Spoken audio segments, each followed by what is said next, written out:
की। आज इस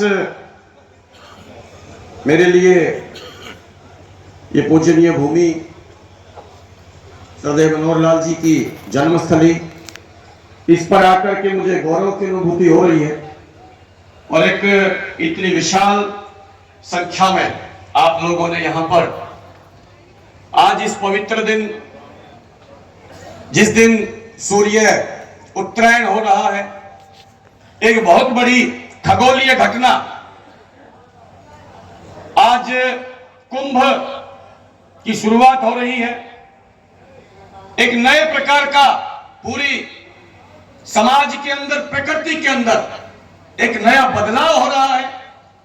और उस बदलाव का साक्षी बना ये पूरा गांव।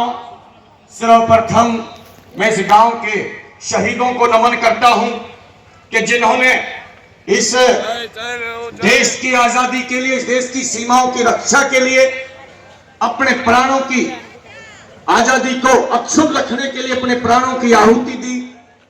और ऐसी उन माताओं को नमन करता हूं कि जिन्होंने इस प्रकार के योद्धाओं को जन्म दिया, कि जिन्होंने अपने देश की रक्षा करने के लिए अपने प्राणों की आहुति देने से भी गुरेज नहीं किया।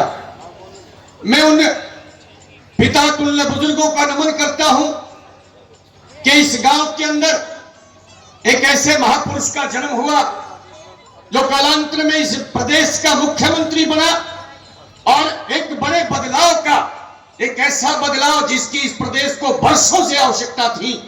आज उस जन्म भूमि को आज मैं नमन करता हूं, मैं आभार व्यक्त करता हूं महंत स्वामी रामदास जी महाराज। मैं आभारी हूं भाई दिनेश जी का, दिनेश निदाना। मेरा नाम वीरेंद्र दैया है, मैं दैया खाप का, हमारे गांव है बड़ खालसा। तो वर्षों पहले हम एक जगह 2-3 वीरेंद्र होते थे, तो आवाज आती थी कि वीरेंद्र, तो 3 उठ का आते। तो फिर वो तय हुआ कि बोले यो बड़ खालसा भाई। तो ऐसे करके तो बड़ खालसा अपने गांव का नाम पीछे लगाना, तो ये मान लो कि गांव को पीछे करना, अपने साथ रखना गांव को, इस प्रकार का एक भाव। तो दिनेश भाई, दिनेश निदाना, मैं शुभकामनाएं व्यक्त करता हूं कि इसी प्रकार गांव के साथ रहना है। तो ये गांव साथ होगा तो जिसका परिवार और जिसका गांव साथ होता है उसके साथ भगवान होता है, क्योंकि ये गांव राम होता है, और राम जिसके साथ खड़ा हो उसकी पराजय नहीं होती। इसलिए जीत की गारंटी कोई है, किसी देश में विजय की कोई गारंटी है तो वो अपना गांव है। और गांव की किसी प्रकार की भावनाओं को समझना, सुनना, उसकी अच्छी बुरी सब बातों को भगवान शिव की तरह से अपने पी जाना, वही आकर के आगे चल के शिव का रूप होते हैं। भाई नवनीत राठी जी, चेयरमैन साहब विजय नेहरा जी, सरपंच साहब आनंद नेहरा जी, सरपंच साहब, हमारी छोटी बहन रमा बल्हारा, दीपक राठी, रामनिवास रोहिला पूर्व चेयरमैन, मोनू सरपंच भरान, दिलावर सरपंच महेंद्र जी, नवीन धुल जी, मनीष डांगी जी, और ऐसे ही कितने नाम यहां पर शेष रह गए जिस कार्यक्रम को सफल बनाने के लिए जिन्होंने अपना यहां पर समय लगाया। उन सबको नमन करता हूं। और यहां पर जो हरियाणा की संस्कृति को, हम विचारों को किस प्रकार से प्रकट किया जाता है, उस भाव को व्यक्त करने वाले हमारे कलाकार बंधु जिन्होंने आकर के यहां पर इतना बड़ा एक वातावरण बनाने का काम किया, मैं आप सभी का नमन करते हुए अपनी बात को शुरू करता हूं। आज इस गांव में आया हूं, सरकार ने एक जिम्मेवारी दी है, मुख्यमंत्री के ओएसडी के नाते से उनका काम करता हूं। हर जगह सीएम साहब नहीं जाते, हर जगह हर एक आदमी इतना काम नहीं कर सकता, इसलिए टीम बनाई जाती है। तो उस टीम के एक छोटे से हिस्से के रूप में आपके बीच में आने का मुझे सौभाग्य प्राप्त हुआ। और कारण भाई दिनेश बना, दिनेश को मैं जानता नहीं था, वो तो मेरे कार्यक्रम में भाई दिलावर जी, मेरे बड़े भाई, छोटे भाई और बड़े उत्साही सरपंच है खानपुर से, स्वागत है आपका। तो दिनेश जी ने जब मुझे कहा कि इस गांव में आना है, तो मैंने जब ये पता लगा कि माननीय मनोहरलाल जी की जन्मस्थली पर जाने का सौभाग्य है, तो इसे चूकू ना। और आज मुझे ऐसा लग रहा है कि मैं मौकों का फायदा उठाने वाला, मतलब मैंने मौके का फायदा उठाया। मैं मना भी कर सकता था, मुझे पता था उस दिन मैं बहुत ज्यादा व्यस्त रहूंगा, लेकिन मैंने तय किया कि मेरा दोबारा, मैं चौथी बार ओएसडी बना ही नहीं सकती इसी दौरान में। तो आज मेरा सौभाग्य है कि मैं इस गांव के अंदर आया और जहां पर इस देश में एक परिवर्तन के पुरुष के रूप में जाने वाले, परिवर्तन किस प्रकार से होता है उस परिवर्तन को नई ऊंचाइयों तक लेके जाने वाले मनोहर लाल जी के ये भूमि पर मुझे आने का सौभाग्य प्राप्त हुआ। मैं आप लोगों को ये विश्वास दिलाता हूं कि इस गांव में सरकार की ओर से विकास कार्यों में कभी कोई कमी आने नहीं दी जाएगी। इस गांव के लिए सरकार की ओर से किसी प्रकार का भी कोई भी अगर हमें जानकारी के रूप में कोई काम आता है तो उसको पहली कलम से करने का काम हम लोग चंडीगढ़ में बैठ के करने वाले हैं। आप लोग जब भी कभी आओगे, आपके स्वागत के लिए हमारी बाहें हमेशा फैली रहेंगी। आप जब भी कभी हमारे सरकार के तंत्र में किसी प्रकार का कोई सलाह, कोई सजेशन, कोई मांग, कोई डिमांड अगर रखना चाहते हैं, हमेशा हम एक सेवक बन करके आपकी बात को सुनने का काम करेंगे।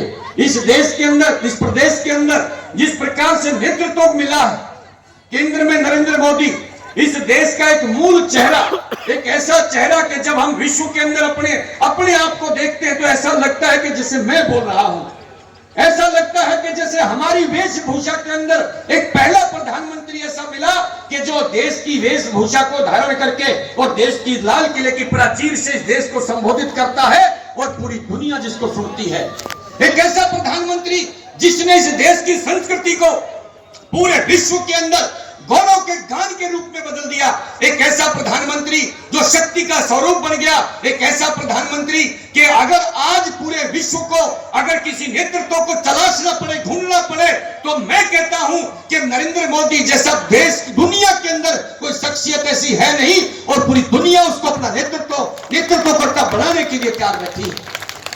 और ये सौभाग्य है कि इस समय पर हम हैं और ये सौभाग्य है कि इस व्यवस्था को खड़ा करने के लिए एक उंगली मेरी भी दबी थी। ये सौभाग्य है, मुझे गर्व इस बात का है कि ऐसी व्यवस्था जिसको वर्षों से देश को लूटने और खसूटने की व्यवस्था को बदलने का आज अगर कोई गरीबी इस देश के अंदर है तो मैं कह सकता हूं कि हमारी नीतियों का फल है। आज इस देश के अंदर इतने वर्षों से अगर मैं एक छोटा सा उदाहरण बताता हूं, मैंने एक बात सुनी थी, अगर एक अक्षम का हाथ पकड़ ले तो कितनी गरीबी बच जाएगी क्या? अगर एक कमजोर का हाथ एक ठाडा मजबूत पकड़ ले तो कोई कमजोर रह जाएगा क्या? आज देश के अंदर एक अंतिम पंक्ति में खड़े व्यक्ति को प्रथम पंक्ति में लाने का काम इस व्यवस्था ने किया। और आज हरियाणा के अंदर नायब सिंह सैनी के रूप में हम अनेक बात सुनते थे कि फलाने नेता का हाथ पकड़ लो तो वही रुक जाता है, लेकिन हमने कभी मुख्यमंत्रियों को ऐसा नहीं सुना था। मैं साथ रहता हूं, मैं अनेक बार देखता हूं कि जब मुख्यमंत्री ऐसे चलते हैं तो कोई भी आदमी, किसी भी हाल का आदमी और सीएम साहब का हाथ पकड़ लेता है और कहता है एक बार कूण में आ जाए, एक बात करनी है। कभी सुना था ऐसा कि एक मुख्यमंत्री का हाथ पकड़ के कहेगा कि कोने में आ जाए, एक बात करनी है, और वो मुख्यमंत्री झुक करके उनकी बात सुनने का काम करता है, उनकी भावनाओं को समझने का काम करता है। वो इसलिए करता है कि वो हमारे में से ही अति गरीबी में पलने बढ़ने वाला एक सामान्य किसान का बेटा है। उसको उस पीड़ा का पता है कि जो गांव के अंदर किसान की होती है, उस पीड़ा को समझने वाला। और जब वो आया और मुख्यमंत्री जब बना चुन के आया तो पहला काम वही किया कि इस प्रदेश के अंदर पहली बार हमने भी किसानों के अंदर काम किया है, बड़े बड़े आंदोलन किए हैं। एक डिमांड करते थे, हम एक बात करते थे, खेती अपनी भाव बिराना, फिर पीछे हाथ फैलाना, कटगी न्यू उम्र तमाम, अपनी बोली बोल किसान, अपने न तू ले पहचान। आज वो अपना ऊपर बैठ गया और उसने 24 फसलों की पूरे भारत के अंदर जिसकी डिमांड करते थे, एमएसपी गारंटी देने वाला पहला प्रदेश बनाने का काम किया। तो ऐसा प्रदेश का मुखिया, ये सौभाग्य की बात है कि मैं जिंदा हूं, मेरा प्रदेश तरक्की करता है और मैं होश हवास में हूं, मेरे प्रदेश का नेतृत्व इस प्रकार के व्यक्ति के हाथ में है। तो हम सौभाग्यशाली हुए कि नहीं हुए? हम सौभाग्यशाली हैं। किसी ने वोट आज नहीं करा होगा, कोई बात नहीं, वो आगे करेगा, क्योंकि सोचे समझे बिना मत जाओ। आज सोच लिया, समझ लिया, देख लिया। तो इस प्रदेश के अंदर जब हम देखते हैं अपने गांव को, आज से 20 साल पहले निहार करके देखो क्या क्या समस्याएं यहां दिखती थी। यहां पर कोई सुपर हाईवे था? आज थोड़ी थोड़ी दूरी के ऊपर हाईवे बने हैं, वो कैसे निर्माण हुए। आज इस प्रदेश के अंदर बिजली की व्यवस्था देखो। हम अनेक भाषण सुनते थे कि मेरी सरकार आएगी तो 24 घंटे बिजली देंगे। हमने बंसीलाल जैसे जिनको विकास पुरुष कहा जाता था, लेकिन वो भी सफल नहीं हो पाए थे। आज इस सरकार जब मनोहर लाल जी के नेतृत्व में यहाँ पर बनी और उसका आगे नेतृत्व माननीय नायब सिंह जी ने किया, तो आज बिजली की व्यवस्था पहले से बहुत अच्छी हुई है कि नहीं हुई।